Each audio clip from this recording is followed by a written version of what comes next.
잘하신 것 같습니다. 네, 오늘 옆에 분 보면서 인사하도록 하겠는데 사랑합니다. 잘 오셨습니다. 축복합니다.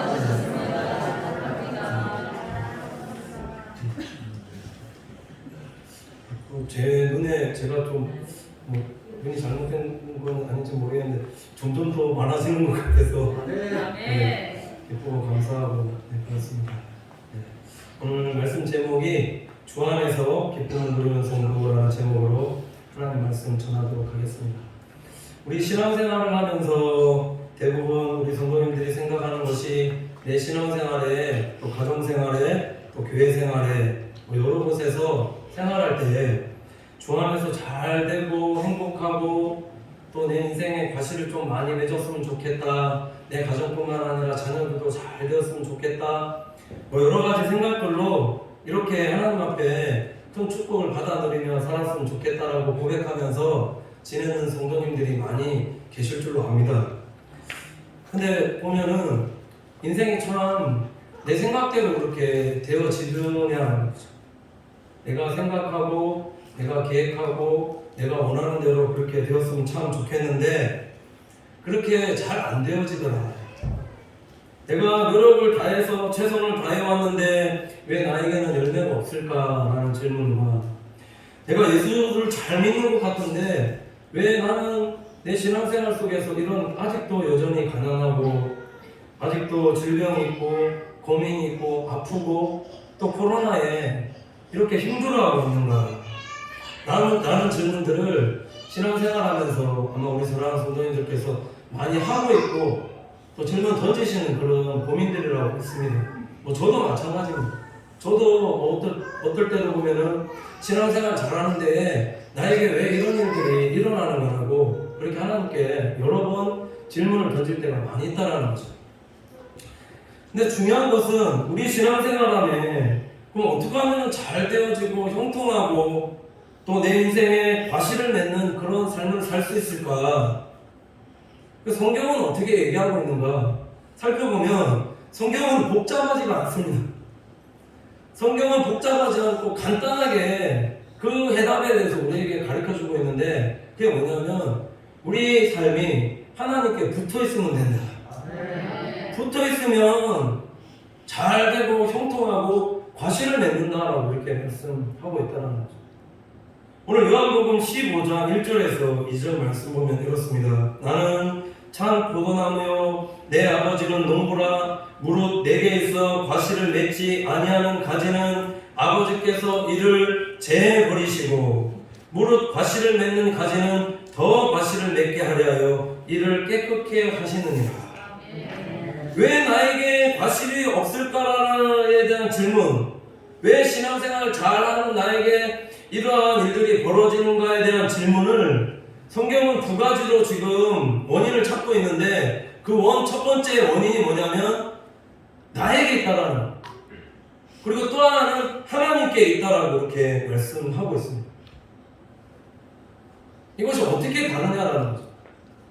첫 번째 원인은 나인데 2절 말씀에 보면은 무릇 내게 있어 과실을 맺지 아니하는 가지는 아버지께서 그것을 제버리시고 이렇게 말씀하고 있습니다. 예수님께서 오늘 이 말씀하신 의도를 잘 묵상해 보면은 내게 붙어 있는데 과실을 맺지 아니하는 가지는, 자, 붙어 있는데 과실을 맺지 않는 가지가 이게 붙어 있는 가지냐라는 거죠.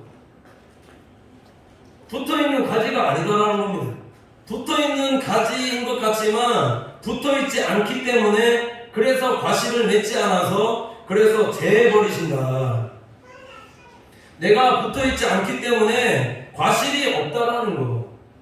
그래서 내가 인생을 살아가면서 뭔가를 자꾸 해보려고 내 힘으로 내 방법으로 내 노력으로 뭔가를 자꾸 해보려고 하지만은 잘 안 되어진다. 잘 안 풀린다라는 거죠. 이유가 예수님께 내가 붙어 있지 않기 때문입니다. 원인이 누구한테 있냐? 그 다른 사람이 아니라 환경과 여건들이 아니라 어떤 무엇이 아니라 그 원인이 나에게 있다라는 겁니다. 그러니까 다른 사람 탓할 게 아니다라는 거죠. 원인이 나에게 있는데 그것을 지금 내가 못 깨닫고 있는 것은 아닌가. 그러니까 우리 사랑하는 성도님들께서는 오늘 말씀 듣고 하나님께 잘 붙어있는 내가 되어지기를 간절히 축원을 드립니다. 시편 1편 3절에 그래서 이렇게 말씀하고 있는 겁니다. 저는 시냇가에 심은 나무가 시절을 쫓아 과실을 맺으며 그 잎사귀가 마르지 아니함 같으니 그 행사가 다 형통하리로다. 이게 어떤 의미입니까? 하나님께 우리의 마음이 붙어있으면 내가 늘 하나님의 중심의 신앙생활이 되어지면은 열매가 없는 것 같다라고 생각할지 모르겠지만 때가 되어지면은 열매를 맺고 형통케 되어진다라고 이렇게 성경이 말씀하고 있다는 거죠. 그러면 붙어있지 않는 사람에게는 어떠한 일이 일어나는가? 시편 32편 10절에 이렇게 말씀하고 있습니다. 악인에게는 많은 슬픔이 있으나 여호와를 신뢰하는 자에게는 인자하심이 두루리로다. 악인에게는 많은 슬픔이 있다. 이 말씀을 원어로 찾아보면 이렇게 되어 있는데 하나님을 거역하는 자에게는 많은 번민이 있을 것이다. 이렇게 말씀하고 있더라고요. 그 번민이 뭘까? 그래서 제가 한번 찾아봤거든요. 번민에 세 가지 의미가 있었습니다. 어떤 의미가 있냐면 첫째는 괴로움과 고민과 근심과 걱정이라는 의미가 있었고 둘째로 보면은 병에 시달리다라는 의미도 있었습니다. 그 세 번째 마지막 의미는 뭐냐면 땡땡이 순조롭게 되지 못하다. 뭐뭐 하지 못하고 머물러 있다 이런 의미가 있더라는 거죠. 이 세 가지 의미를 종합해 보면은 결국 우리의 마음과 육체와 삶에 이런 번민이 나타나는데 이유가 뭐냐면 내 마음이 주님께 붙어있지 않으면 그러면 내 삶에 열매도 없고 결과도 없고 자꾸 삶 속에서 일어나는 것이 뭐냐면 잘 안 되어져서 번민만 일어나게 되어지는 거다라고 말씀한다는 거예요. 성경의 대표적인 인물을 들으면 어떤 인물을 들 수 있냐면 사울왕을 들 수 있습니다. 저번에 하나님께서 택하여 주셨을 때는 하나님께 붙어있던 거죠. 얼마나 하나님 말씀에 순종 잘하고 또 사무엘 선지자의 말씀에 그렇게 순종을 잘 하느냐. 근데 시간이 지나서 왕이 되었는데 왕이 되어보니까 하나님 말씀에 순종도 안 하고 사무엘 선지자의 순종도 말도 안 하고 하니까 그에게 일어난 일들이 있었는데 그게 뭐냐면 성령으로 기름 부었는데 여호와의 신이 떠났다. 여호와의 신이 떠나서 악신이 들게끔 되어졌는데 그 악신이 든 이후에 그의 삶이 어떻게 되냐면 계속 번뇌하는 번민하는 그 삶을 살았다는 거죠. 혹시 내가 지금 신앙생활하고 있는 가운데에도 내 생각 속에 마음 속에 자꾸 어떠한 번민이 자꾸 일어난다라고 생각이 든다면 어떠한 결정이나 선택이 있었을 때 자꾸 뭔가 번민이나 어떤 마음의 번뇌나 번민이나 이것이 일어나고 있다면 내가 정말 하나님 안에 있는지 예수 그리스도 안에 있는지 내가 하나님께 붙어 있는지 한번 생각해 볼 수 있는 믿음의 성도들이 되셔야 된다. 자, 또 질문을 합니다. 그러면 마음은 주님께 붙어 있는데 왜 나에게 이런 일들이 일어나는가? 욥과 같은 분이 있을 수 있다는 거죠. 나는 신앙생활을 잘하는데 왜 나는 신앙이 좋은데 왜 나는 내 삶 속에는 자꾸 이런 일들이 일어나는 거야? 그래서 2절 하반절에 이렇게 말씀하고 있는데 읽어보면 이렇습니다. 무릇 과실을 맺는 가지는 더 과실을 맺게 하려 하여 이를 깨끗게 하시느니라. 원인이 이것은 나에게 있는 것이 아니라 내가 신앙생활을 잘못해서 하나님 앞에 잘못 살아서 그런 것이 아니라 이 원인은 하나님께 있다는 거죠. 지금 하나님께서 나를 깨끗게 하신다는 것은 하나님께서 농부이신데 나를 지금 손질하고 계신다는 거예요. 그럼 내가 어떻게 하느냐는 거죠.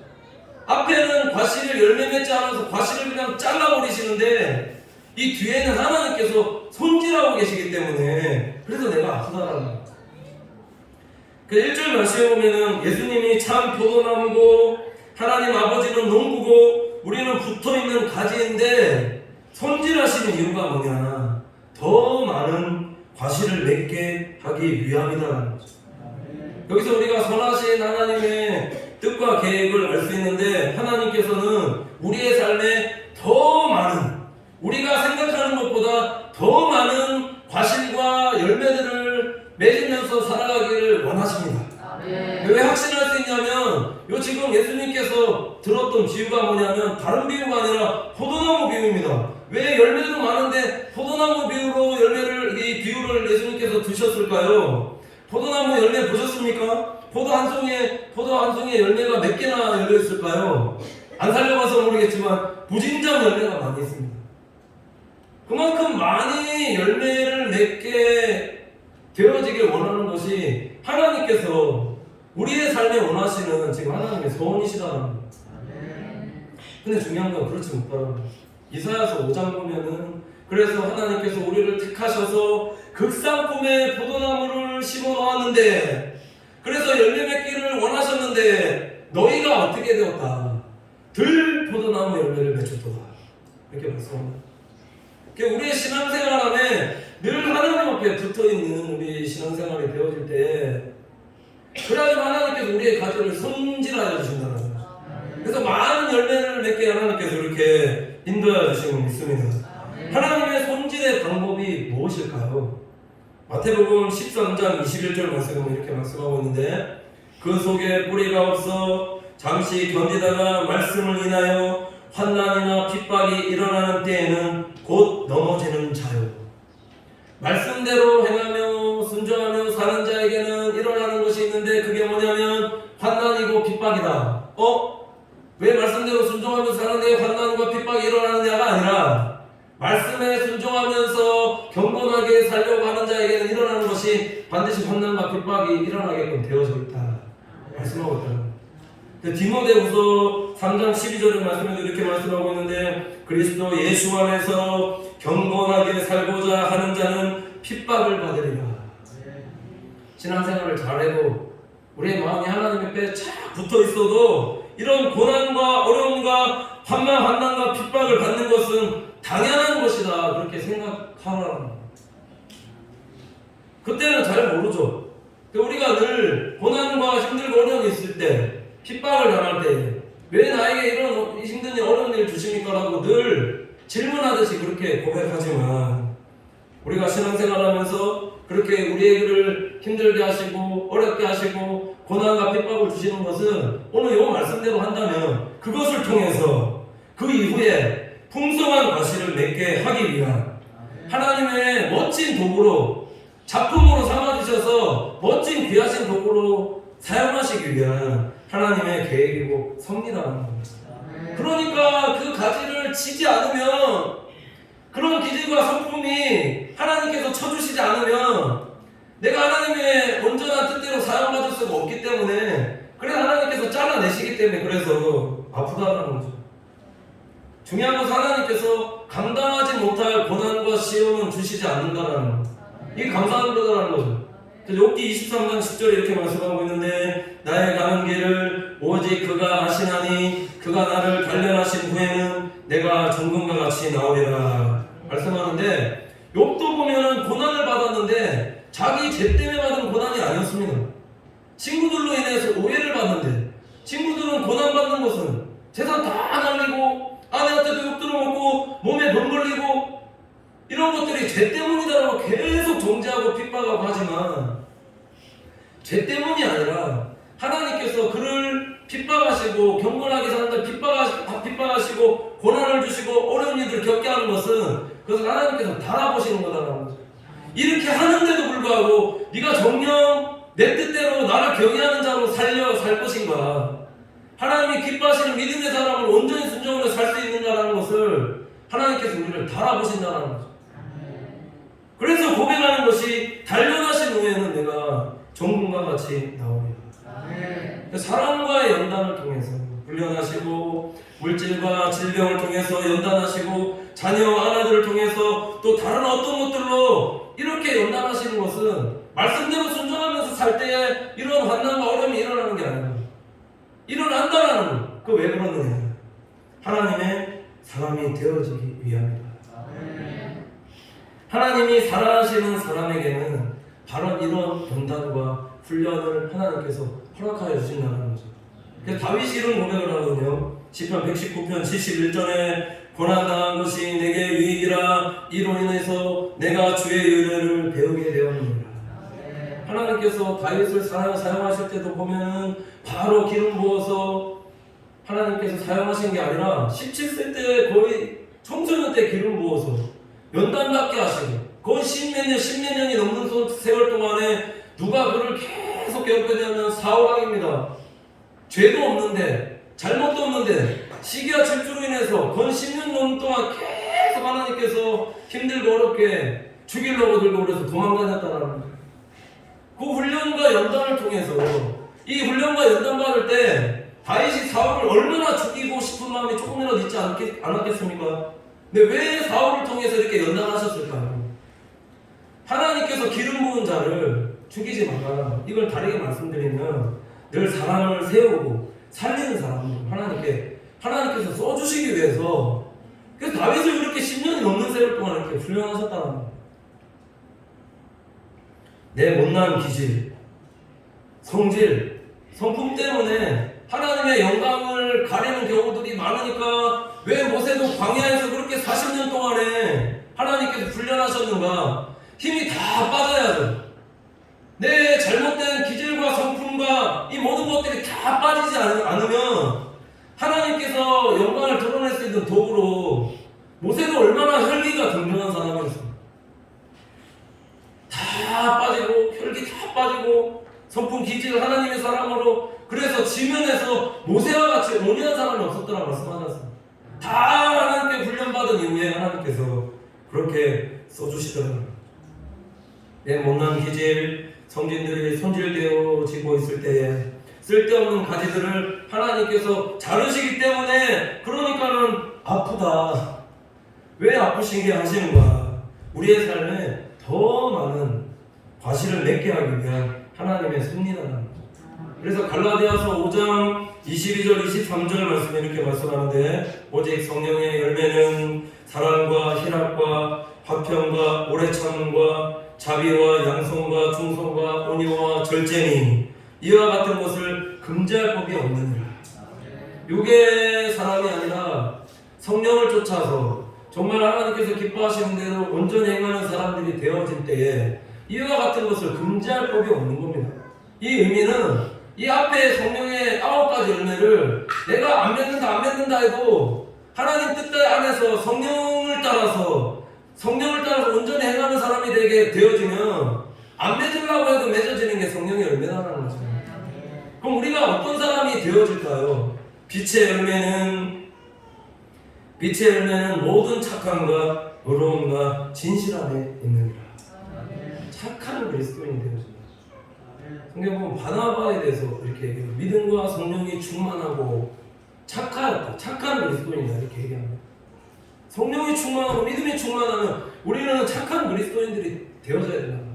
못된 신앙생활하면서 더 못되고 악하고 나쁜 사람이 아니라 신앙생활을 하면 할수록 예수 그리스도에 대해서 깨닫고 알아가면 알아갈수록 우리는 예수 그리스도를 닮은 성품의 사람으로 빛의 자녀, 세상의 소금으로 그렇게 변화되어서 살아가셔야 된다. 내가 있음으로써, 내가 가정에 있음으로써, 내가 교회에 있음으로써, 내가 어떤 사회나 어떤 직장에 있음으로써 나의 한 사람에 대해서 빛이 나는 그런 사람으로, 열매 맺는 그런 과실을 내는 그런 사람으로 살아가게 됨에 대해서 말씀하고 있다는 겁니다. 그러니 하나님이 연단하실 때에 아파도 감사하시고 힘들고 어려워도 찬양할 수 있는 우리 믿음의 성도들 다 되시기를 간절히 축원을 드립니다. 나를 성숙하게 하시기 위해서 하나님께서 나를 아프게 하신다라는 거, 믿을 수 있는 성도들이 되셔야 된다는 거죠. 자, 우리가 과실을 맺지 못하는 이유는 원인이 나에게 있고 아니면 하나님께서 우리에게 주시는 연단과 손질의 과정이라고 말씀을 드렸는데, 그러면 하나님께서 우리가 하나님 앞에서 어떻게 살아가기를 원하시는가? 3절 4절 말씀에 보면 이렇게 말씀하고 있습니다. 너희는 내가 일러준 말로 이미 깨끗하였으니 내 안에 거하라. 나도 너희 안에 거하리라. 가지가 포도나무에 붙어있지 아니하면 절로 과실을 맺을 수 없음같이 너희도 내 안에 있지 아니하면 그러하리라. 이거 어떤 의미일까요? 나는 오직 하나님만을 의지해야 될 존재다라는 것. 우리가 과실을 내줄 수 있는 방법은, 또 우리의 신앙이 성숙되어질 수 있는 방법은 다른 어떤 방법이 아니라 예수 그리스도 안에, 주님 주님 안에 있어야 된다. 그렇게 말씀하고 있다는 거죠. 포도나무에 붙어 있어야 된다. 붙어 있지 않으면 스스로 열매를 맺을 수 없다. 자꾸 떨어지려 한다는 거죠. 붙어 있기만 해도 그냥 열매를 맺는데 잘 되고 흥통케 되어지고 좋은 일들이 많이 일어나는데 그게 안 된다는 거죠. 출발이 예수님께 그냥 붙어서 하나님 의지합니다. 신뢰합니다. 주님을 바라봅니다. 그러고 살면 뒤에 일들 하나님이 다 책임져 주시는데 그게 안 된다는 거죠. 주님 안에 있는 삶이란 뭐냐? 시편 34편 7절에서 10절에 이렇게 말씀하고 있습니다. 여호와의 사자가 주를 경외하는 자를 둘러 진치고 저희를 건지시는도다. 너희는 여호와의 선하심을 맛보아 알지어다. 그에게 피하는 자는 복이 있도다. 너희 성도들아 여호와를 경외하라. 저를 경외하는 자에게 부족함이 없도다. 젊은 사자는 궁핍하여 줄일지라도 여호와를 찾는 자는 모든 좋은 것에 부족함이 없으리로다. 주님 안에 있는 삶이다라는 것은 뭐냐? 오늘 시편이 말씀하고 있는 것은 여호와를 경외하는 삶이다라는 거죠. 여호와를 경외하는 삶을 살게 되면 어떻게 되어지느냐? 둘러진치고 무엇이요? 무엇이 둘러진친다는 겁니까? 천사. 여호와의 사자가 둘러진치시고 시마다 때마다 우리를 건져주시는 겁니다. 그래서 제가 지금 뭐 경주에 있을 때도 그렇고 대민교에 있을 때도 그렇고 이렇게 신방을 갈 때 보면은 사고 나셔서 혹시나 사고 나셔서 가셨던 분들 보면은 그다지 많이 다치신 분들이 별로 없더라는 거죠. 차 사고 심하게 나는데도 차는 다 찌그러지는데 사람은 멀쩡합니다. 진짜 주님 안에서 여호와를 경외하면서 살아가는 자는 여호와 하나님이 천사를 통해서 보호해 주신다는 거죠. 한 바퀴 삥 둘러서 휙 돌아가고 떨어지는 가운데도 하나님이 천사를 통해서 탁 받쳐주십니다. 여호와의 선하심을 맛볼지어다. 그에게 피하는 자는 복이 있도다.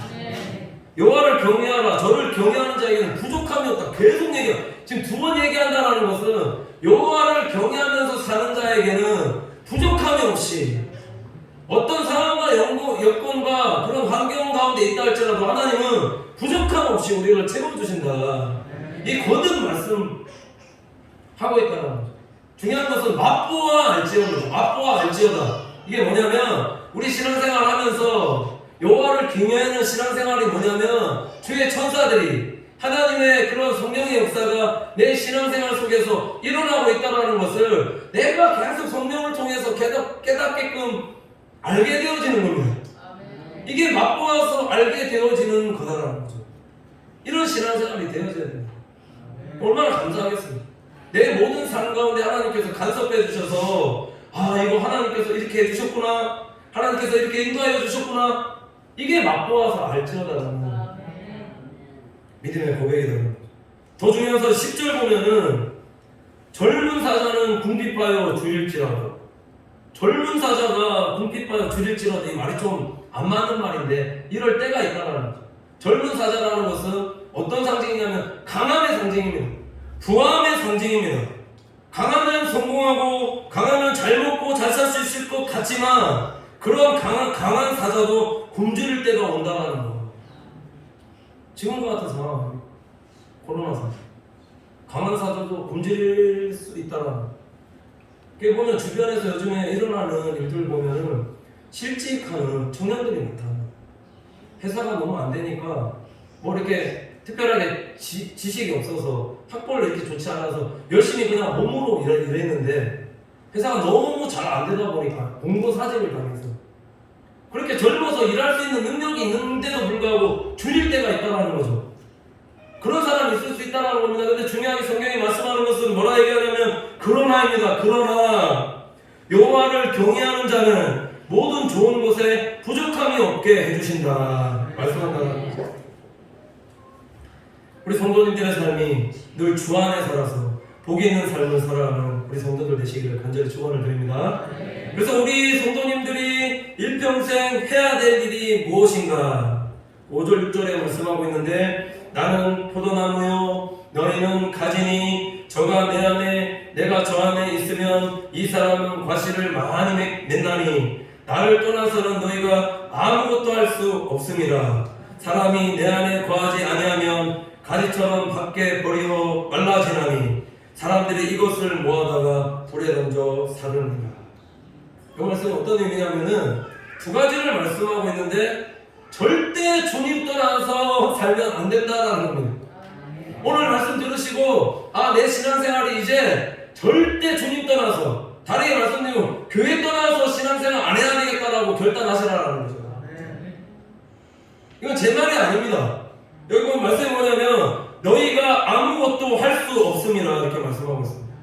하나님 떠나서 살면 하나님 중심이 아니라, 하나님의 말씀 중심이 아니라, 교회 중심이 아니라 이게 붙어있는 삶이죠. 근데 이렇게 살지 않고 하나님 떠나서 내가 뭔가를 할 수 있다라고 생각하며 살게끔 되어지면, 이건 예수님께서 말씀하시는 건 제 말이 아닙니다. 아무것도 할 수 없습니다. 아무것도 할 수 없습니다 말씀하는데 자꾸 뭔가 내가 할 수 있다가 할 수 있을 거다라고 생각하니까, 그러니까 자꾸 하나님 떠나고 교회 떠나게끔 되어지고, 그러다 보니까 돌이켜보십시오. 교회 떠나서 신앙생활을 한 삶을 보면은 열매가 없다라는 거예요. 정말 그렇지 않습니까? 저도 늘 저를 예를 들어서 얘기하는데, 저도 제가 마음을 탁 하나님 앞에 붙여서 하나님 이제는 정말 온전한 목사의 길을 가겠습니다라고 결정하기 전까지 제 삶을 보면은 열매가 없었습니다. 진짜 솔직히 말씀드립니다. 결단하고 난 이후에 하나님께서 과실 맺게 해주시고 열매 맺게 해주시고 잘되고 형통하기를 그렇게 인도하여 주시더라. 하나님을 떠나서 잘 살 수도 있을 것입니다. 근데 성경이 말씀하는 것은 하나님 떠난 그 형통과 부와 명예가 하나님과 무슨 상관이 있느냐라는 거죠. 그리고 잠언 21장 4절에 이렇게 말씀하고 있습니다. 눈이 높은 것과 마음이 교만한 것과 악인의 형통한 것은 죄니라, 이렇게 말씀합니다. 이걸 다르게 말씀드리면 악인이 잘 되어지는 것, 악인이 잘 살고 잘 나가게 되어지는 것, 그거 하나도 부러워하지 말라는 거죠. 거기에 눈도 두지 말고 마음도 두지 말라는 겁니다. 또 있습니다. 나의 신앙생활함에 있어서 나는 하나님 안에서 내가 예수 그리스도 안에서 행하였다라고 생각하는데 하나님은 그렇게 생각하지 않을 수도 있다는 거죠. 나는 잘하고 있고 나는 주 안에 있고 이렇게 생각하는 거, 그게 착각일 수도 있다. 그러니까 항상 신앙생활하면서 나 자신을 살필 수 있는 우리 성도들이 되셔야 된다는 거죠. 왜냐하면은 나는 잘하고 있고 나는 신앙생활 잘하고 있다고 생각하는데 예수님은 그렇게 말씀하지 않더라라는 거죠. 마태복음 7장 23절에 이렇게 말씀하고 있습니다. 그때 내가 저희에게 밝히 말하되 내가 너희를 도무지 알지 못하니 불법을 행하는 자들아 내게서 떠나가라 하리라. 정말 주님 안에서 살아가고 있는 것을 우리가 어떻게 알 수가 있을까요? 알 수 있습니다. 주님 안에서 살아가고 있는 것을 우리가 어떻게 알 수 있냐면, 신앙생활 오래 잘하신 분들 보면은 그 주변에 보면 과실을 많이 맺었다는 거예요. 열매들이 많이 있다는 거죠. 예수님께서도 말씀하셨거든요. 저들의 열매로 저들을 알지니라 이렇게 말씀하셨다는 거예요. 열매가 있다는 거예요. 정말 내가 예수 안에서 살아가고 있다는 것은 내 신앙생활에 오래 하면 오래 할수록 하나님 주시는 과실이 많다는 거예요. 또 있습니다. 제가 왜 이런 얘기하냐면, 왜 우리가 과실을 많이 맺는 신앙생활이 되어져야 되는가? 중요한 것은 우리의 마지막에 결산할 때가 반드시 있다는 거예요. 6절 보시면은 사람이 내 안에 거하지 아니하면 가지처럼 밖에 버리고 말라지나니 사람들이 이것을 모아다가 불에 던져 사르느니라.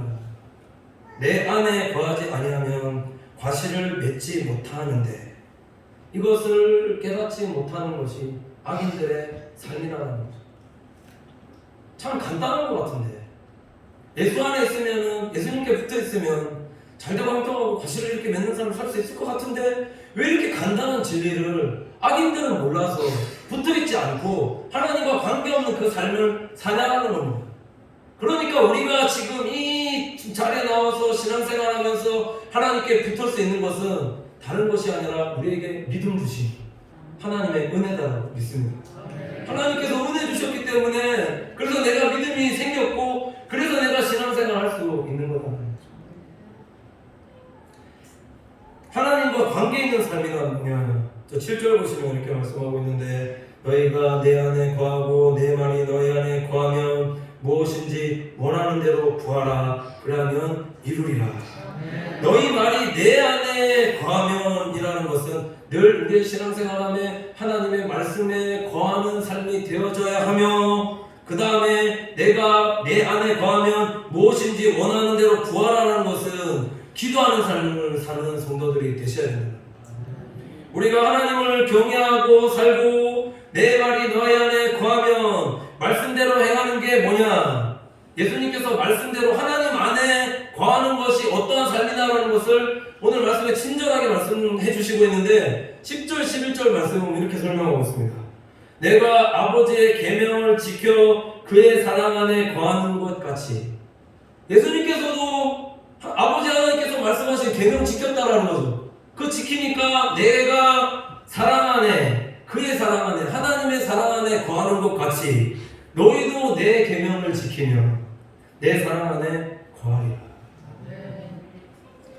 아버지의 계명을 지키면 그 뒤에 뭐라 말씀하면 무엇이든지 원하는 대로 구하라 그러면 이루리라 이렇게 말씀하신다.